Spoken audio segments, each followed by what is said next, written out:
Al municipi de Ses Salines i la zona costanera de la colònia de Sant Jordi s'han detectat 20 casos de pneumònia. Els malalts són gairebé tot nines i nins i la Conselleria de Salut intenta esbrinar si hi ha un focus de la malaltia. Els veïnats de Ses Salines s'han aixecat avui amb la notícia d'una vintena de casos de pneumònia al municipi, entre els nuclis del poble i la zona costanera. La majoria dels casos, gairebé tots pediàtrics, van detectar-se dins el mes de juliol, però molts veïnats no sabien res ni tampoc el batlle. No en sabien res. Ha estat per diari d'avui que ho he sabut. No. M'he enterat per diari. No, mos ha sorpresos perquè no sabien res. De part de l'Ajuntament ha estat la primera notícia que nosaltres teníem.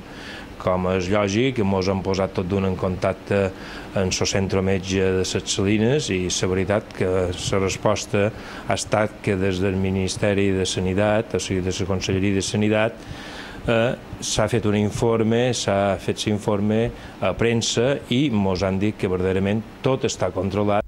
Tot i això, al mercat d'avui hem pogut parlar amb mares de nins i nines a qui se'ls ha diagnosticat una pneumònia atípica.